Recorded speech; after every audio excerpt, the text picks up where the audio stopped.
ಈಗ ಎಲ್ಲ ಸಭೆ ಬಹಳ ಚೆನ್ನಾಗಿ ಮಾಡಿದಿರಿ. ಒಳ್ಳೆ ದೊಡ್ಡ ಸಂದೇಶವನ್ನ ಕಳಿಸಿದ್ದೀರಿ. ಒಳ್ಳೆ ಉತ್ತಮವಾದಂತ ಅಭ್ಯರ್ಥಿಯನ್ನ ನಿಮ್ಮ ಸೇವೆಗೋಸ್ಕರ ಇಟ್ಟಿರುವಂತ ಅಭ್ಯರ್ಥಿಯನ್ನ ಕೊಟ್ಟಿದ್ದೀವಿ.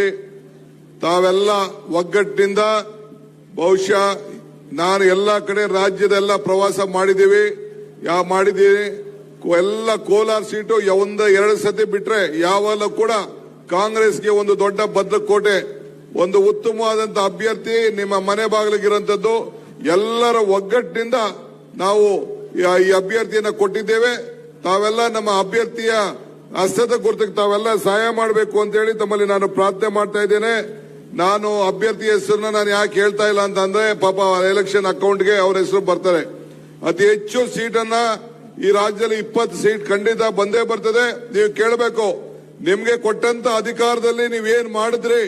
15 ಲಕ್ಷ ಕೊಡಕ್ ಆಗ್ಲಿಲ್ಲ, ರೈತರಿಗೆ ಆದಾಯ ಡಬಲ್ ಮಾಡಕ್ ಆಗ್ಲಿಲ್ಲ, ಉದ್ಯೋಗ ಕೊಡಕ್ ಆಗ್ಲಿಲ್ಲ. ಕಾಂಗ್ರೆಸ್ನವರು ಕೊಟ್ಟ ಮಾತನ್ನ ಉಳಿಸ್ಕೊಂಡಿದ್ದಾರೆ.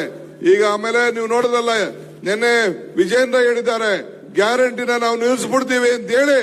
ಅವರು ಗ್ಯಾರಂಟಿ ಪರ್ಮನೆಂಟ್ ಇಲ್ಲ, ಮುಂದಕ್ಕೆ ಮುಂದುವರಿಕ್ ಸಾಧ್ಯ ಇಲ್ಲ ಅಂತ ಹೇಳಿದ್ದಾರೆ. ಎದುರಿಸ್ತಾ ಇದ್ದಾರೆ. ಅವ್ರ ಹಣೆಲೂ ಬರ್ದಿಲ್ಲ ಗ್ಯಾರಂಟಿನ ನಿಲ್ಲಿಸಲಿಕ್ಕೆ. ಇನ್ನ 5 ವರ್ಷ ಅಲ್ಲ, ಇನ್ನ 10 ವರ್ಷ ಈ ಗ್ಯಾರಂಟಿನ ನಾವು ಕೊಡ್ತೇವೆ ಅಂತ ಮಾತನ್ನ ಹೇಳಿ, ಕುಮಾರಸ್ವಾಮಿ ಅವ್ರ ಮಾತು ಹೆಣ್ಣು ಮಕ್ಕಳು ಅಗೌರವಾಗಿ ಮಾತಾಡಿರೋದು ಕೂಡ ತಾವೆಲ್ಲ ಗಮನಿಸಿದ್ದೀರಿ. ಅದಕ್ಕೂ ತಾವೆಲ್ಲ ಸೇರಿ ಉತ್ತರವನ್ನ ಕೊಡಬೇಕು ಅಂತ ಹೇಳಿ ತಮ್ಮಲ್ಲಿ ಪ್ರಾರ್ಥನೆ ನಾನು ಮಾತು ಮುಗಿಸ್ತೇನೆ. ಜಿ ಕನ್ನಡ ನ್ಯೂಸ್ ಈಗ ನಿಮ್ಮ ಮನೆಯಲ್ಲೇ ನೋಡಿ. ಎಲ್ಲ ಕೇಬಲ್ಗಳಲ್ಲಿ ಈಗ ಲಭ್ಯ. Sun Direct 292, Jio TV 1334, U digital 162, city cable 51, GTPL 17, Abhishek cables 821, rock line telecommunication 51, Shri Basaveshwara number 60, Vinayaka digital number 53, in digital number 896ರಲ್ಲಿ.